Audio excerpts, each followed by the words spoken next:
Good morning, world. I'm Steve Rao with P.O.D. TV, Roku TV's World Edition. And on this great show, we welcome you from around the world, live today from the All-America city of Morrisville in Research Triangle Park in North Carolina. And we are the eighth largest state in the United States of America. On this show, we talk about global affairs, focus much of our discussion on the war in Ukraine, domestic issues in the U.S., what's going on in the global economy, and our move towards a new normal, if there ever is one, but we are seeing one in the United States of America. We welcome you to the show. Before I begin my monologue, we want to congratulate our North Carolina Tar Heels for a great run. Cinderella story getting the Final Four. They lost a 15-point lead, but they fought hard to the end, and we hope that they'll be back next year. Congratulations to Kansas. The Tar Heel dream is over right now, but Tar Heel Nation and Tobacco Road will never die. Looking forward to a new Final Four next year.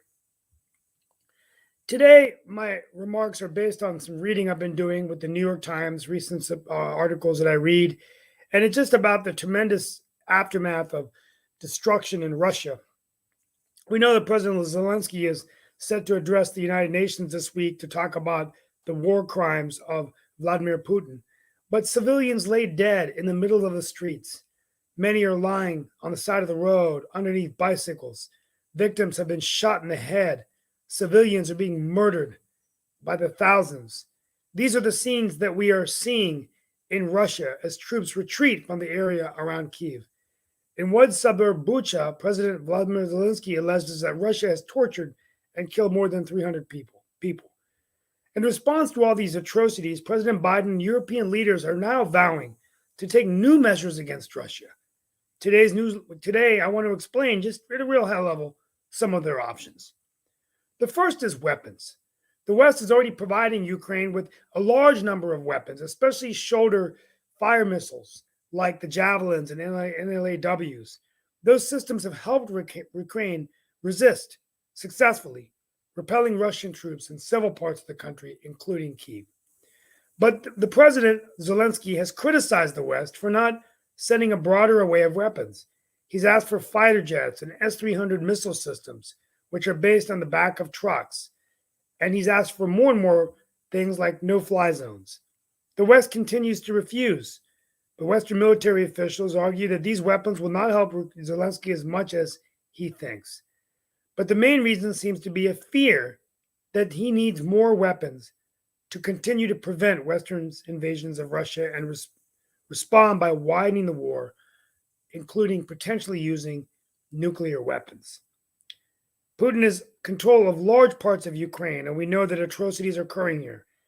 But it is going to require more of an action by the West to do whatever we can to make sure that Ukraine is strong to continue resistance. Now, let's turn to sanctions. Now, we know that sanctions have been tough. But have they been tough enough?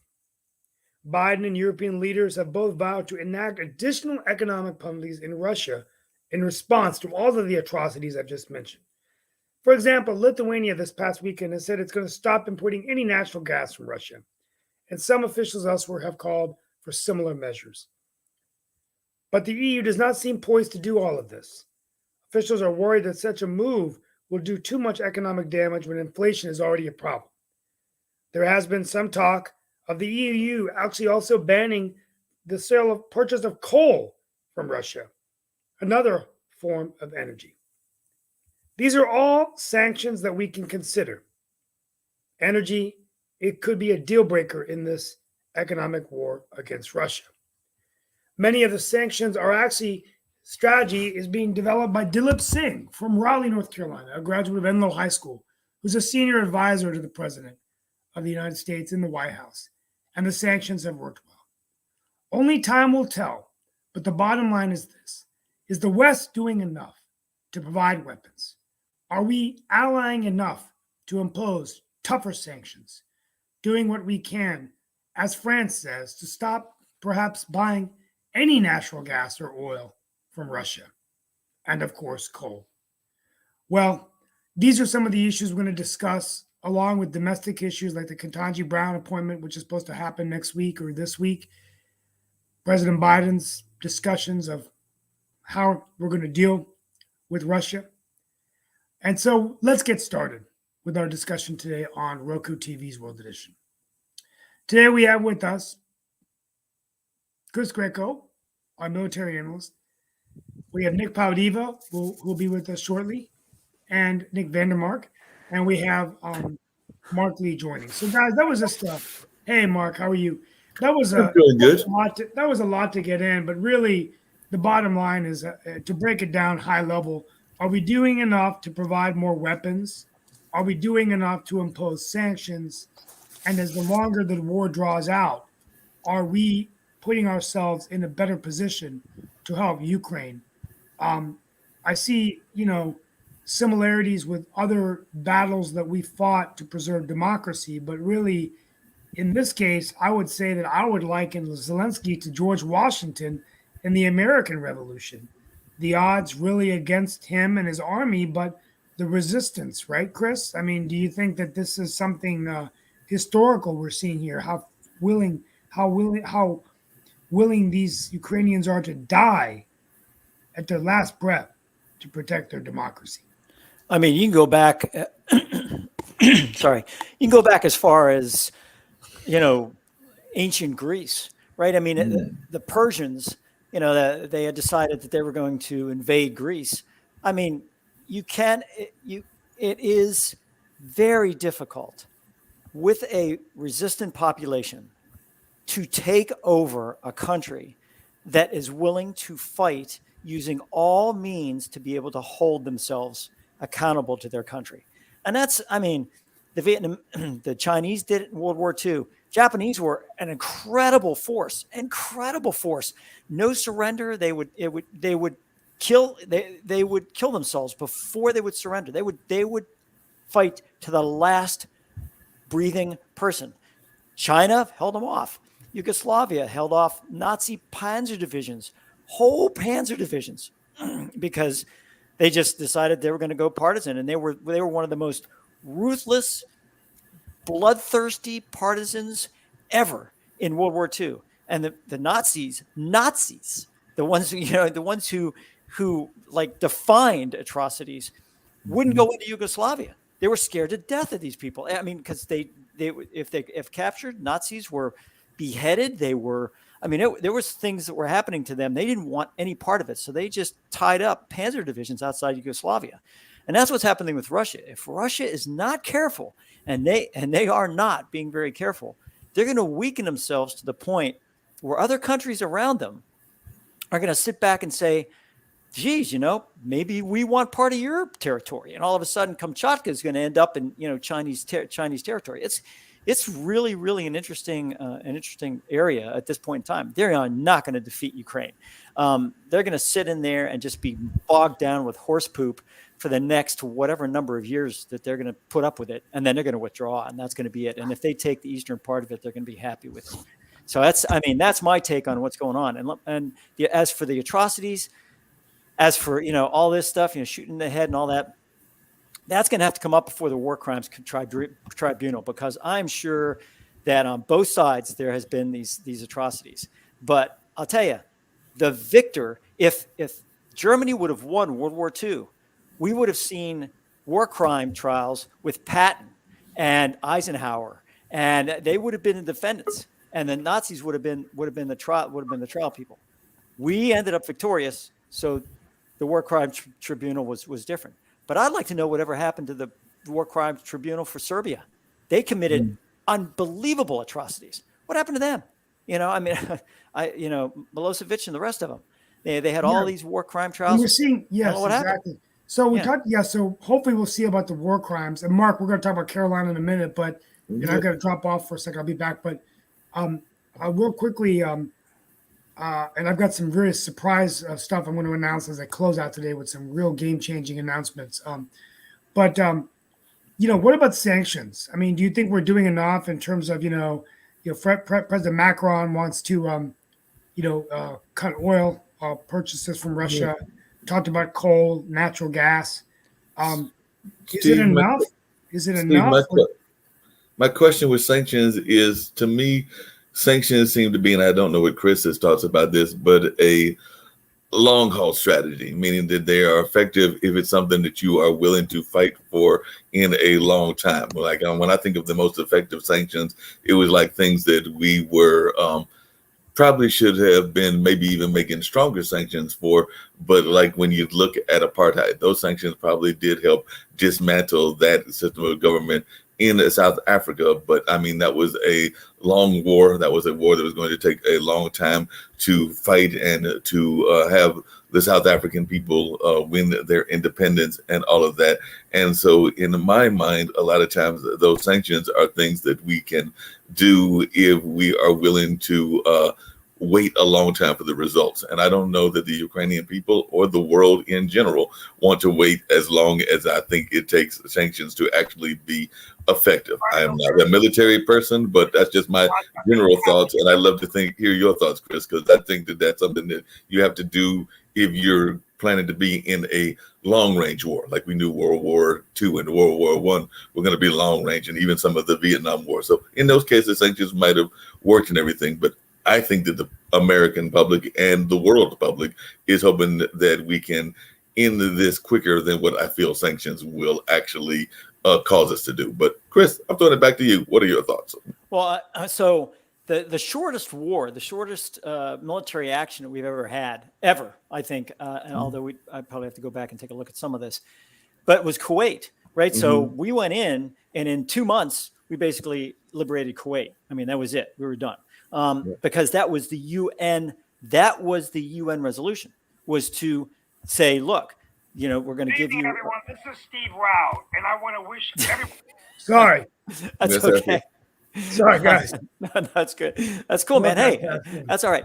I thought I was hearing something in my head, like, oh my gosh, Steve Rao's got it in my head. So the bottom line in this thing is that the sanctions will work, but they have to do devastation. Sanctions can't just like, oh, I'm going to, have a couple cents here, $1 here, $4 here, $5 here, whatever here. You have to get it to the point where they're paying $100 for a loaf of bread, right. Or they're paying, 1 billion rubles for a car tire. I mean, things like this, suddenly put people in this, okay, that's enough. That's enough. We've had enough of this. But at this point, I think people are sitting back saying, we're willing to take the pain, because Putin's not taking any pain. Putin and his cohorts have no pain in this deal. They are sitting back saying, I can get whatever gas I want. I can do whatever I want. I can get caviar. I can do whatever those things are that we have. I'd like to see more sanctions on countries that are still trading, like China, Iran, Belarus. I'd like to see sanctions on every single country that's going to do that. But I'll tell you, that would be more pain for the United States, because we start sanctioning China, and China says, something, screw you. You're not going to get any more Amazon packages.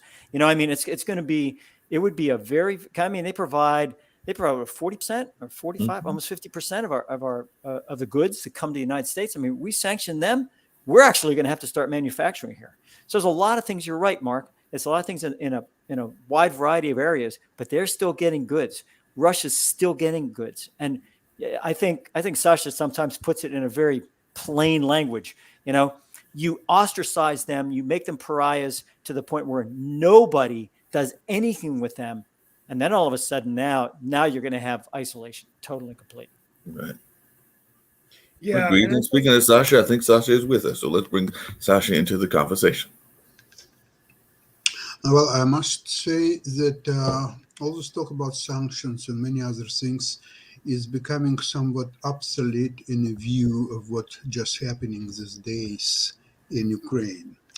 The agency RIA Novosti, RIA News, or I don't know how it should sound in English, they've made a real program of what is happening on Ukraine and what is expected to happen.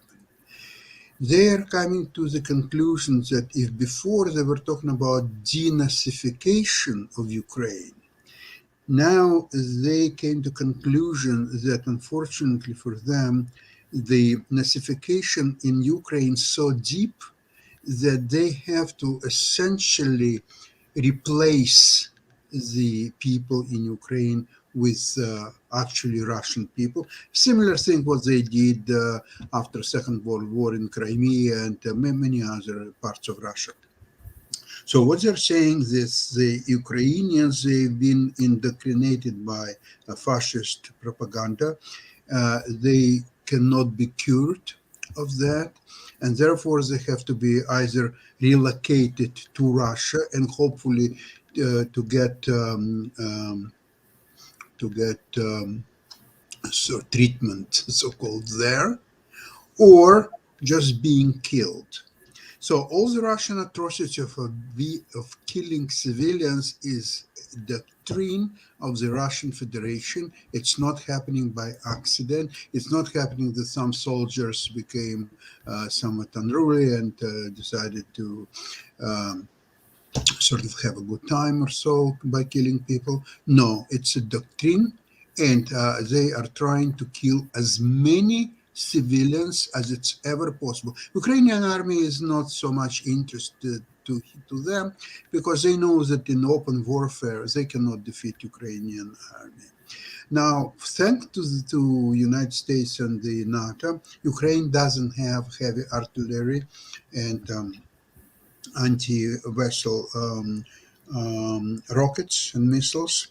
So Russians feel that they are, as long as they keep the distance from Ukrainian forces, they can be unpunished.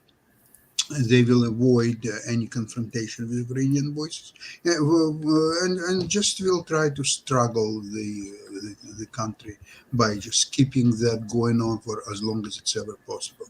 Now, the civil population, this where the danger is, because the women, older people, children, they're helpless. So when they shoot their rockets and missiles and killing, it's by design. It's not a change of tactics, or it's not something that happened by accident or so. This is genocide, it's extermination of Ukrainian people as we speak about it. Yes, I mean it's just Sasha, I couldn't agree with you more. I mean it's and what I'm hearing, Sasha, is that the the atrocities and the horrors that we're seeing on television are not even close to what we're seeing on the ground in real life, and so this whole notion of defining what a war crime is, I don't understand how killing innocent people is not a war crime when you were a leader of the world. To me, I mean that regardless of any nation, right? Mhm. If this happened in Canada, the United States, and a president just decided we're going to go in and invade and start killing people, even though it's not their own country, I just think it's this is as bad as World War II, as bad as Adolf Hitler, maybe It's and much worse. It's worse, much maybe worse. worse, maybe worse. It's much worse because Hitler, he eventually met the very strong coalition, and he was helpless to withstand that, and he was defeated. With Russia, it's a different story. We are now enjoying fruits of George Bush Sr., who was a complacent idiot without even a slightest thought to disarm Russia at the time when he could just make a telephone call. Same thing happened in 1952, 54, 56, when United States could just make a telephone call to Russia right after Stalin passed away in March 5th, 1953. One telephone call would solve all that because at that time us could be without any punishment devastate Russia 100%, period. That hasn't been done. You see, there is a dissonance between the development of new type of arms, especially nuclear arms, and the politicians. They are not going together. One is doing something on its own, what it thinks we should do, and another one is doing on its own. The politicians in the United States long ago had to realize that the huge advantage in nuclear arms, what they had, could create a new strategy, a new political reality. They failed, these miserable idiots who just fight to get reelected and so on. They have no brains in their heads. That's a big problem. And now United States and all world are hostages in Mr. Putin's hands and desires. Everybody is hostages. All world today is hostage of Mr. Putin. Full stop, period. Let's call the spade the spade. So we pray for Ukraine. We're going to continue. We wish President Zelensky all the best as he addresses the United Nations. And we go to, you can go to worldukraine.net to go and view the different websites that you can submit to Ukraine. I forgot to open up today about a personal Ukrainian story in North Carolina. So tomorrow my monologue will be based on an op-ed I wrote for TechWire, which is being very well received and might be published in some other news publications about a PhD student here and the role that Ukrainian immigrants are playing in North Carolina. But I'm sure this story is something that is going on around the world with Ukrainians are very strong in science and technology and those kinds of things. So I want to shift over now to Ketanji Brown. It looks like she will be sworn in as the Supreme Court Justice. Looks like the votes are in. Mitt Romney, Susan Collins, others. No surprise here, guys. Like I guess the president, another win for Joe Biden, at least for his base. Not so much the Republicans are going to look at it as a win. Will it motivate them even more to turn out? I'm going to turn to Mark. What are your thoughts about the Supreme Court? Well, I was figuring, as we said several times, that it was a pretty much done deal. They had the majority, meaning the Democrats, in the whole situation and all of that. So now it's just going to be a matter of watching her as a justice to see if she's actually going to live up to the expectations of some people or whether she will not. And then I'm sure that there might even be the possibility of another case of another appointment, depending on what the health becomes of and continues to be of Clarence Thomas. And I think there might be some others. So there could be a possibility that Biden gets a chance to pick even one or two more during his term, which definitely makes mute the whole point of stacking the courts and whether that was actually ever going to happen. And we know that oftentimes these things become, even though they're not supposed to be, very much of a bipartisan kind of a situation. So a lot of times people will try to find people that are supposed to be to their likings and things along those lines. But what I found interesting, and I'd love to hear what Chris's thoughts and even your thoughts and Sasha's thoughts, is that even though they are picked by folks that are bipartisan or that have a partisan ideas of whether they want them to have Democratic or Republican ideals and things along those lines, a lot of times they fall down, as our good friend Adam Lambrero would like to put it, on the side of whether they're constitutional attorneys or not, meaning that in some cases they totally go against what that person that put them in office thinks they will do and all of that. I think we've seen that even in some of the cases of our latest lady Supreme Court definitely that was recently appointed, and definitely some of the other ones that were expected to make decisions that they did not make because they are thinking of it more from either the constitutional standpoint of being a lawyer, and I am not a lawyer, but I do have friends that are, or whether they're going to do it from another standpoint. But do you expect that they will be as partisan as folks think she will be? I personally don't. I think that she'll look at each case individually and that she may surprise people on both sides of the aisle. But I don't know what other folks' thoughts are in that regard. Chris, I'm turning it over to you. Well, first of all, I think we need to talk about a couple of things. First of all, what is the definition of bipartisanship? If bipartisanship means one Republican votes with the Democrats, does that mean that if one Democrat votes with the Republicans, that is a bipartisan deal? I would say that Democrats are more prone to say, no. Democrats all vote together, by God. This is what we're going to do. They get all pissed off at Manchin and the rest in Cinema and the rest of those guys because they vote. But if I were a Republican, I'd sit there and say, well, that's bipartisanship. We're trying bipartisanship. Hey, Manchin and Cinema, they're doing bipartisan. If Susan Collins is coming up for re-election.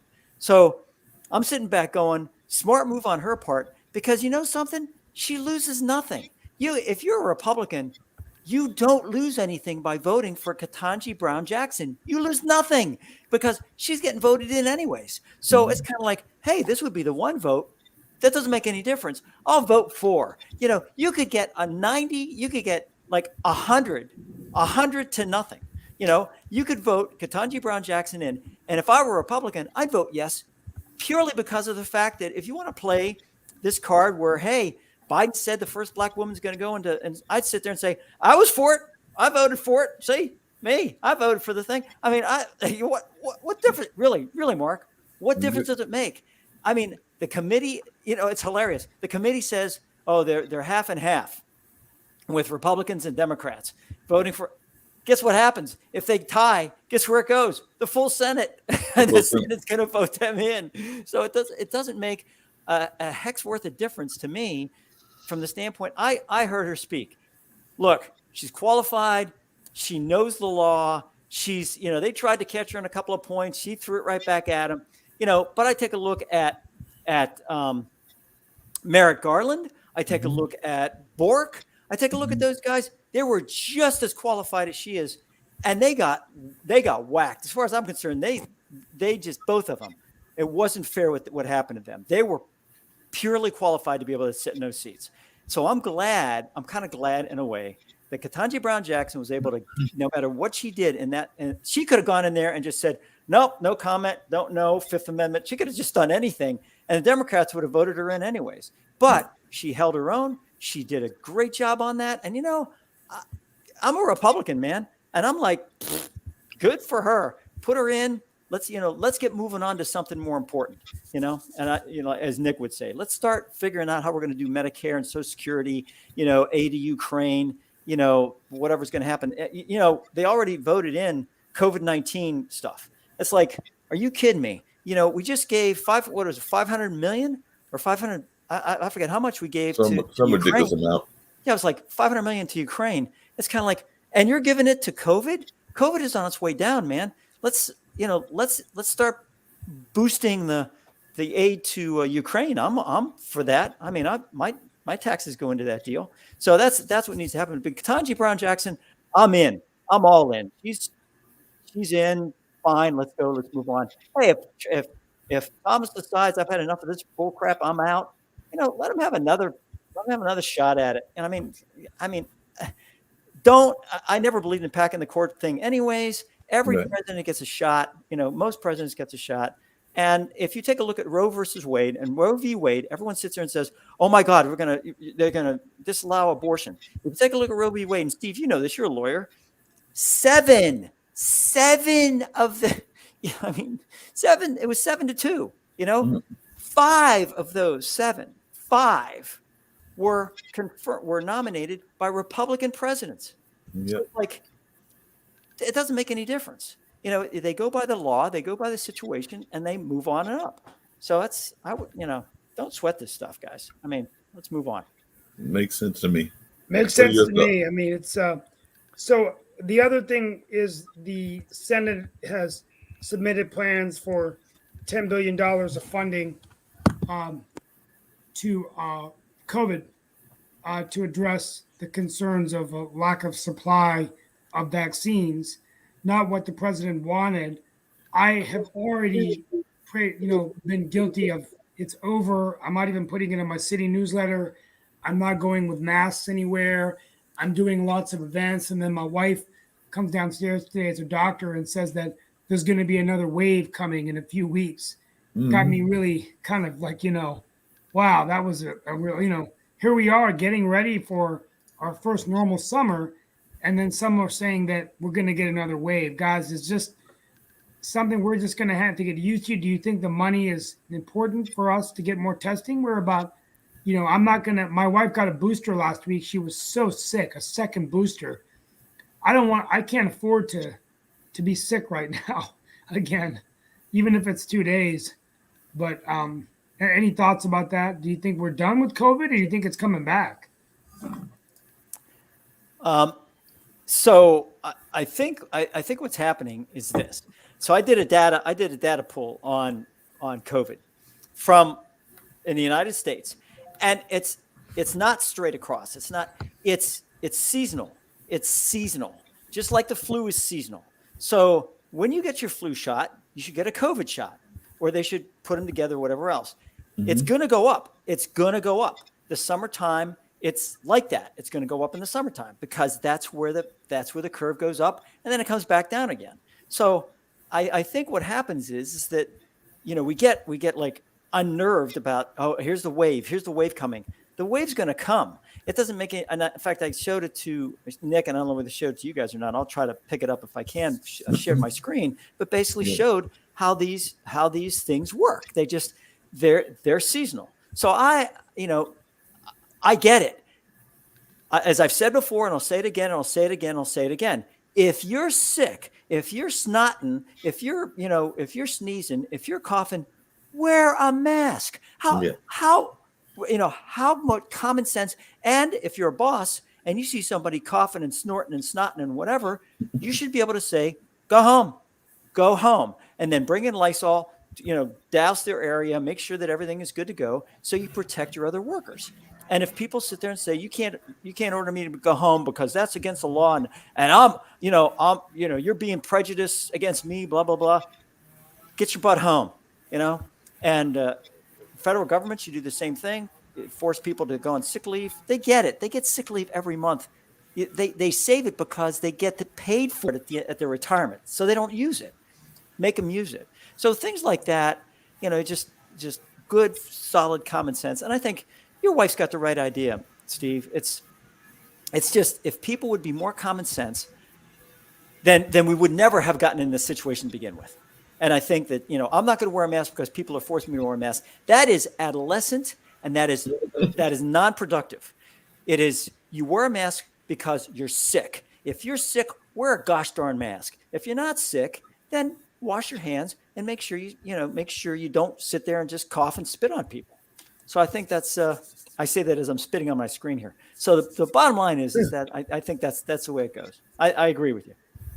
$10 billion bucks, Oh, and disenfranchise people. If you got if you got minority populations, or you got class populations that cannot afford medications, things like that. Hey, I'm a taxpayer. I'm in. If they cannot afford that, if they go out and they work and they can't afford this stuff, they got to take care of their kids. They do whatever. Right. Please help them. Please. And I'm a Republican, man. You wouldn't think I'm like, yes, I'm all in. But if they're out working, they're making $80,000 a year and they still want free stuff, it's kind of like, I'm kind of antsy about that. But if they need it, give it to them. If they're a caregiver, give it to them. I'm good. That's great. I mean, I think that Sasha, what is it? What is going on in Canada? Is COVID considered to be over, or is it expected? No, it's not over. It's not over. It's just a situation where I think all people and politicians just got tired of it. Really tired. Really freaking tired. So what is now? They remember that Toronto has the longest lockout in the world, probably. And now situation is, look, vaccines are available, masks are available. You can stay home if you want. You can go out if you want. You can go to a restaurant. You can go to McDonald's, which is actually also a restaurant, from what I heard. So you can do just almost anything what you want. You want to stand on your head? Yes, it's allowed. You wanna lie down or lie up? It's all allowed. So you can do just almost anything what you want. If you're sick with COVID, okay, you'll go to the hospital. If it's in a sort of acute form, get your help there or die there. So you'll get funeral and life will move on. So it's all up to you how you want to protect yourself or you don't want to protect yourself. It's all up to you. The government is out of it. Period. Yeah, I mean, it's it's just amazing. I mean, Mark, any thoughts on your end? And we'll continue our discussion. We'll talk about. Well, I mean, definitely you're seeing more and more people out and about. Still, I was actually on the bus a couple of times yesterday, and I did see the majority of people were still having the mask on. Actually, we just had a performance yesterday at the Cultural Arts Center that I work at, and all of the students had on masks, and they were coming from Cornell as part of a tour. So they were coming to do a performance since they love the sanctuary and love the acoustics there. And definitely we're doing some classic music. As a matter of fact, Sasha, they were doing some Georgian chants. So they even did some Georgian chants while they were there and all along those lines, because it was definitely more of a classical type of sound that they were performing. Matter of fact, I might have to bring that program and let Sasha hear some of the numbers that they were doing, since he probably knows some of those artists. I know he knows Mr. Beethoven and some of the others that they were performing, but definitely all the students were wearing masks. But I have also seen a lot of people that are starting to dish the mask, starting to not pay any attention to that. And that is a concern of mine.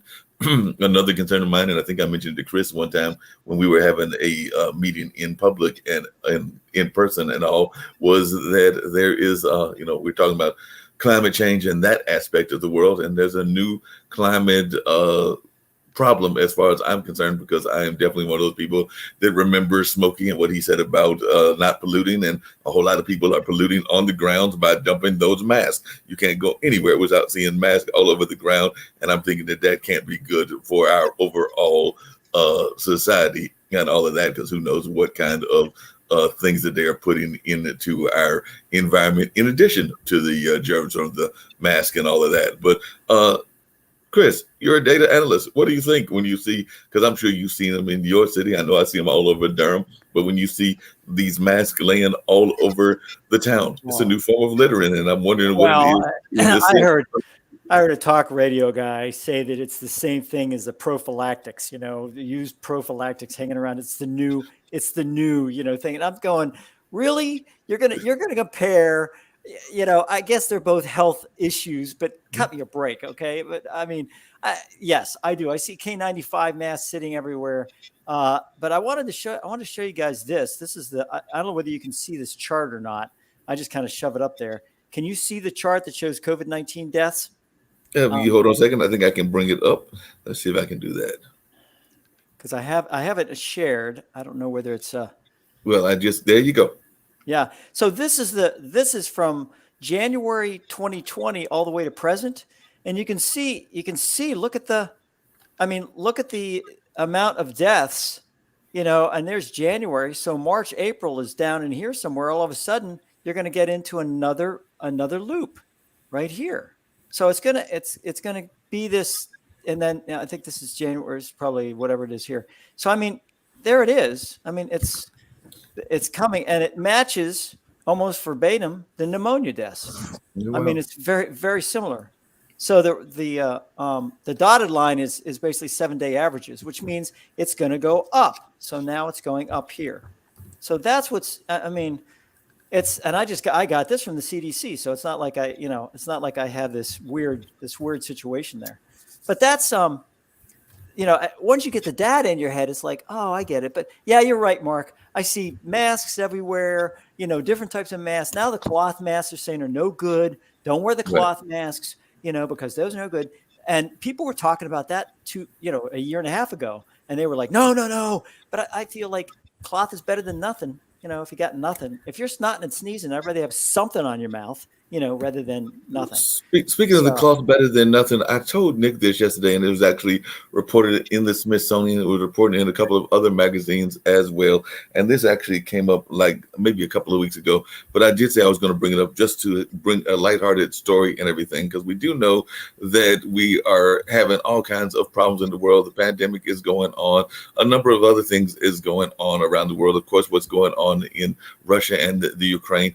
But did y'all know that last month, apparently a stone that contained a demon was cracked open? So people are now worrying about that, because a cracked stone in the small town of Naso, located in the Tochigi prefecture of Japan, is drawing lots of attention, because definitely it's saying that is a famous rocket, and it had been rumored to have contained this demon, and it is split it open. I don't know that the demon escaped. I don't even know what the demon would look like at this particular standpoint and everything. But they did say that the rock has cracked open. So now they are worried. And apparently this particular demon was also somewhat of a seductress. So there were some jokes that I was seeing even on some of the more, this was in the Smithsonian, but on some of the more kind of satirical sites as well, that, you know, they were not worried about the demon having any impact on Mr. Biden, but they were saying that Hunter Biden could be one that could be maybe seduced by this particular demon and all. But yes, it was one that's been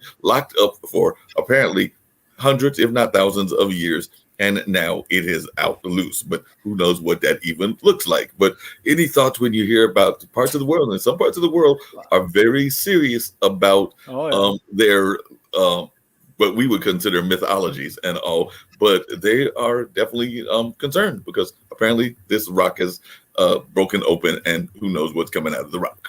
I want to go to Sasha on this, because I hear that the new English dictionary has the word demon, and then Putin's picture is next to it. I just wanted to ask Sasha, is that true that the word demon is there and then Putin's picture is right there? Is that, is that true?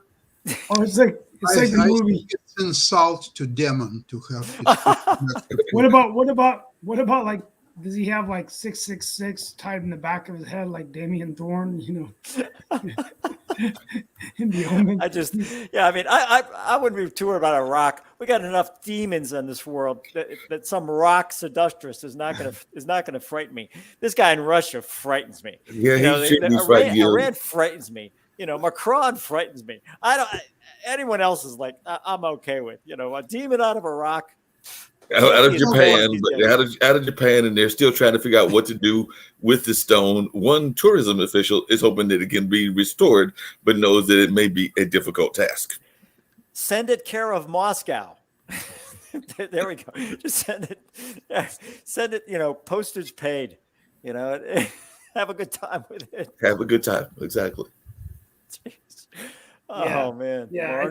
So as a lighthearted, as a quick twist, just Mark, any thoughts about, I know Sasha's not so interested in American basketball, but good run for the Tar Heels, huh? I mean, very good run for the Tar Heels. I thought that they had it after watching the first half, actually, where it's the first half at a local restaurant and everything. But I was concerned even before the game about them running out of energy after having spent so much energy playing Duke and beating Duke and everything. But Kansas is a juggernaut, and once they got rolling, you knew that you might be in trouble and all of that. But I mean, a first-year coach makes it all the way to the championship. I think Hubert has nothing to be ashamed of in the least bit. I'm now, of course, waiting to see what the we talk about the transfer portals, and I know that some of the schools are looking at that now, but now I'm also waiting to see what the NBA portals look like, because we do know that some of those players were already seniors, particularly on the Carolina squad, I think some on Kansas and even on Duke squad, but definitely there's going to be a lot of questions about some of those major stars as to whether they will jump to the NBA, and definitely from an economical standpoint, I can see where they would want to jump to the NBA and all along those lines. So whether it's Baycott or whether it's Remy Martin, and you got to love that name and everything, or whether it's a number of the other players that have been playing and made it through the tournament and all. But yeah, it'll be interesting to see what happens in that case, and even in the case of the WNBA, because we do know that on Sunday the women played and crowned a champion in South Carolina with Dawn Staley as their coach. So I'm sure that some of these folks are going to be looking and trying to figure out what their next steps are. I think one of their next steps needs to be, speaking of Sasha, to hire Sasha, because they need investment consultants as they get all these lovely amounts of money and everything. So they need to hire Sasha to give them some good stock advice and all along those lines, and maybe even teach them how to play a better game of chess.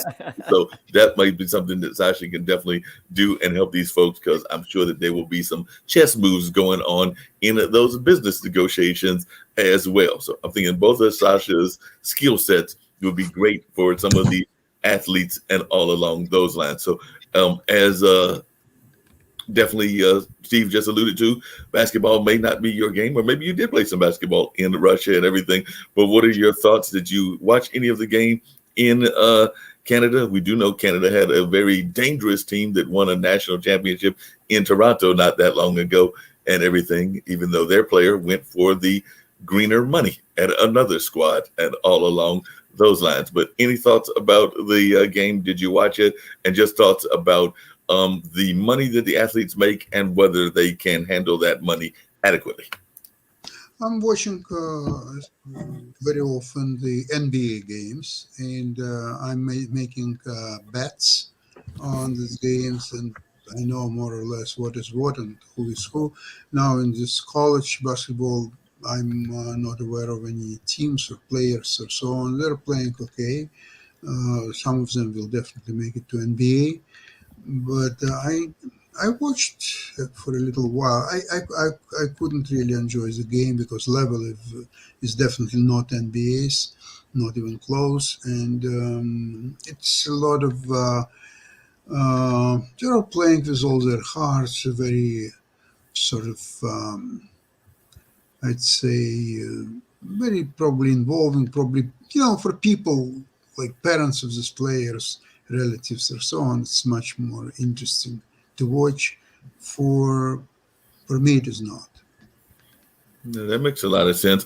Hey, Steve, there were some other news items. I don't know whether we're going to get to them in the next few minutes or anything, but definitely there was the Sacramento mass shooting, which has brought guns back into the forefront of the news. And a second suspect was arrested in that Sacramento mass shooting that was held real recently and all of that. So that is one of the things that we're hearing about, as well as hearing about Biden proposing a tax credit to fix what he's calling the Affordable Care Act family glitch, which is apparently affecting a whole lot of people and all of that. So he's asking for a tax credit in that sense. And apparently over there in Pakistan, the leader is in the news as well because he's fighting to hold on to power. So when we're talking about other world nations and everything, there are some other ones in addition to what's going on in Russia and Ukraine that are trying to maintain their power. As a matter of fact, I think your least favorite person, Chris, is up for re-election, or at least your least favorite country, and the person that runs it is up for re-election. And I think that there is some speculation as to whether he will hold on to office or not. And definitely that is in the news as well. So do you even care when they're having elections as to whether they're a liberal or a moderate, or is it just kind of like you write off the entire country as a whole? I'll tell you, I have to correct myself. Susan Collins is not coming up for re-election until 2026. So that even makes her vote even more sincere. You know what I mean? That's not even a hey, this is to my benefit type thing. So Susan Collins, I knew we dealt a lot with her when I was in the military, dealing with the intelligence committee, and she was really good. I mean, I do like her. So I mean, it's good for her to do that. As far as Macron and the rest of it, he has a very strong opponent in this nationalist. I can't remember her name now. But she's very strong on nationalism. Was Trump's, was a Trumper the whole way. She's fighting pretty hard. I think Macron's still going to take it. I think he's got, he's talking about progress. He talks about progress, but basically he's progressive.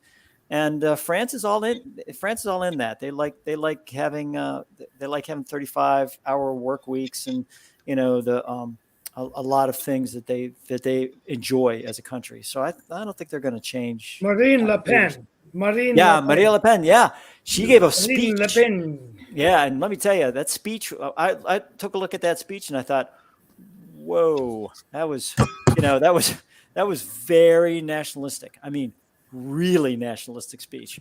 And at the end of that, I thought, oh man, they vote her in. That country could be turning autocratic. I mean, well, maybe she'll be singing with Macron the Alexander Hamilton song "One Last Time." Yeah, one last time. Yeah, one last shot. I think that's going to be Give me my shot. Yeah. Trump the musical, where my living in heaven dream is Trump and Biden both singing "One Last Time" together, and hoping that for a new era of American history where we can have a president under the age of 60.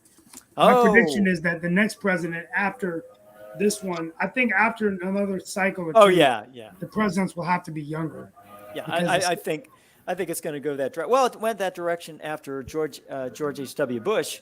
Perot ruined that for Bush, basically, but they got Clinton in, and his first term was just all kind of progressive stuff, and then Newt Gingrich won. The Republicans won the House, and after that, there were some things that kind of leveled out incidents, but. I mean, I'm okay with the younger president. I'm good. I'm a sexagenarian. I mean, let the younger people come up and start working in there, 30, 35, whatever. Put them in there. I have a good time. Makes sense. It makes a lot of sense. And like I said, Pakistan is in political turmoil as well, because they were definitely saying that they are awaiting a key court ruling that will decide whether their embattled Prime Minister Imran Khan's plan for an early election can go ahead. So they guess he's feeling good about his chances. So he's trying to have an early election, and he called the election in a dramatic attempt to cling to power after Deputy Speaker of Parliament blocked a no confidence motion against him last Sunday that it appeared almost certain to succeed. So it looks like he is trying to find a way to hold on to power. And we do know that sometimes if folks are in power, they will do whatever they can to hold on to that power kind of metrics and all along those lines. So that'll be interesting to see what happens in Pakistan as well. Hey, Steve, Chris, and I know Steve's getting ready to wrap up very shortly and everything, Yes. but had you heard about these tax credits, and what are your thoughts about tax credits for folks that are going on? And apparently it's going to impact 5 million people. So the proposed change would provide coverage for 200,000, it looks like, uninsured family members, while lowering premiums for almost 1 million more people, according to what the administration is saying, and all along those lines. So he's hoping to expand access to health care by proposing changes to the Affordable Care Act that would make more people eligible, like I just said. And definitely it should be interesting. But I was wondering, as a Republican, what are your thoughts about these ideas to get more folks in this health care plan? Well, here's what I feel. The healthier people are, the longer they can work, the happier they will be.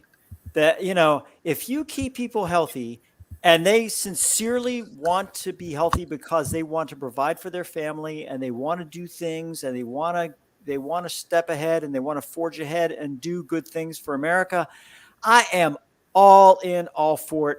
Take my tax money. I'm good there. It's the people, Mark, that take advantage of the programs, that pull this bull crap where they're hiding assets, or they get paid cash and they're not paying taxes, and they end up getting something for free that they've never had to put in a penny for. Those are the people. And the problem is that we don't go after those people. Mm-hmm. We go after the millionaires, and it's like, why are you doing that? Go after the small change, the people that are ripping off the government for $100,000 a year, and, do that type of thing. The ACA, I never had a problem with the ACA. What I had a problem with was the way it was passed. It was kind of like, here, we're going to do this, and this is what we're going to do. Do you know I get a 1095 every single year? Mark, do you get a 1095? A 1095 or 1065, whatever it's called, basically says I have been covered by a medical for 12 months. That still is in effect. Do you know the amount of paper used to generate that? Every time Congress passes a law, every time, there are millions and millions and millions of dollars put into the federal government agencies that are running that. Millions of dollars putting into that, sometimes billions, because you have to get staff, you have to do printing, you have to figure out what the form's going to look like. You have to, and I work for Social Security. I'm not speaking from I'm not just saying this stuff. I know because I lived through this. So if we could pass a law and not have gazillion dollars go with that to generate all kind of stupid paperwork and websites that half the time don't work, then those are the things that I look at, is what is the efficiency coming out of the federal government from that standpoint. Yeah, that makes a lot of sense. What are your thoughts, Steve, about this potential new effort? Could you repeat the effort? I'm sorry. It was to do some tax credits in sense of what Biden is trying to do with the Affordable Care Act and all along those lines. So it sounds like he's trying to get some additional money in for some of the folks that he's aiming to expand access to healthcare by proposing changes that would make more people eligible for premium tax credits to buy ACA marketplace plans, is what it amounts to. Well, I mean, I think I'm supportive of that. I mean, I think at the end of the day, we should probably have another show dedicated to healthcare because I've been speaking more about this issue. Just recently, I spoke at the North Carolina legislature, the General Assembly, about Medicaid expansion. But I think we often forget that we've been living through this pandemic where everything becomes a vaccine and we tend to be a test or treat system in America, but we often neglect the preventive side of it. Chronic disease, cardiovascular disease, obesity, diabetes. These are diseases that are adding significant chronic disease spending, which is elevating the costs. And without healthcare, something as simple as getting a test screening or medication for these diseases like diabetes continues to go up. So these tax credits can help the American people get better access to preventive care. I think it's going to help go a long way. We're seeing across the board healthcare premiums go up all across the state. And I think this is a big issue moving forward, right? So I would support tax credits if they're used in the right way. But I think there needs to be a shift in American healthcare strategy to preventive care because, the other issues are, I mean, just something as simple as reducing, 20% of the cost in North Carolina that are covered, 80% of the costs that are covered under the healthcare plan, 700,000 people, which is managed by the state treasurer, is by 20% of the people covered. And most of those are from chronic disease. So I think these credits would allow people to buy healthcare at an affordable cost so they can get their chronic disease down. Yeah, that makes a lot of sense. Well, I think it's time for you to wind down, and I think it's time for Sasha to slide on over to the other show where I hope Nick is at and everything. So that, and I don't know, Chris might be joining him over there. As a matter of fact, oh, of course, Shaquille's popping in at the last second and everything. But we'll have Shaquille maybe say something really quickly before we have, and Sasha's already bounced over to the other side and all of that. But we were just getting ready to wind down, saying hello to you, Shaquille. And all, absolutely, I've come on for the grand finale. Okay. And Mark, I brought your favourite person who is driving. I see he's driving. Cool. Well, Steve, you can hear Steve's grand finale and what he's got going on, and of course, he might be talking about Kansas's victory against Carolina once again, or maybe not. But we congratulate. I'll get ready to close out, and I've got to take off. Got some emergencies to deal with today. But I'll close out with my final thoughts. We congratulate Kansas again for a victory. And yesterday at the Wake County Commissioners meeting, and a reminder that tomorrow at 10 a.m., we will be interviewing Secretary of State of North Carolina, Elaine Marshall, for our interview with her, talking about Ukraine, her work with Moldova, her work as Secretary of State. Yesterday at the Wake County Commissioners meeting, I had the honor of talking about a listening tour I've started in my own state with startups and small businesses. And I found a real surprise yesterday in our town of Morrisville. A few weeks ago, I saw Fareed Zakaria talk with Bill Gates about a book that he wrote called How to Avoid a Climate Disaster. In this book, Bill Gates talked about a venture fund that he started to invest in sustainability companies that are leveraging technology and innovation in different ways.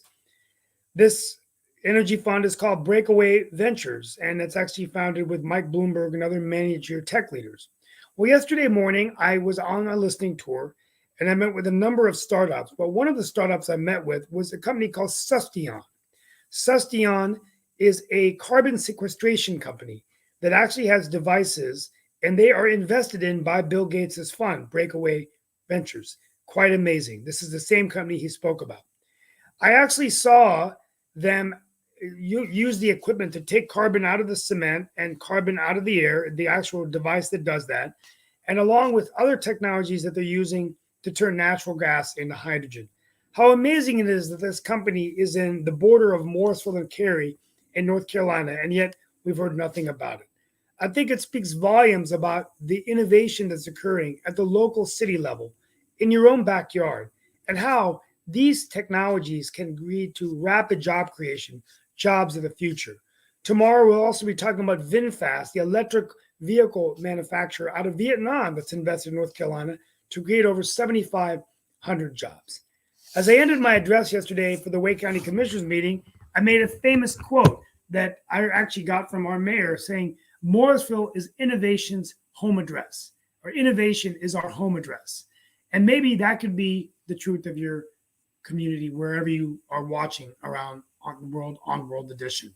But it's amazing. And I wanted to share that story with you today, how amazing that Bill Gates has a connection to North Carolina, much, much closer than all of us had thought. From our family to yours, we wish you all the best on this show. And we look forward to seeing you tomorrow with our interview with Elaine Marshall, Secretary of State for the great state of North Carolina.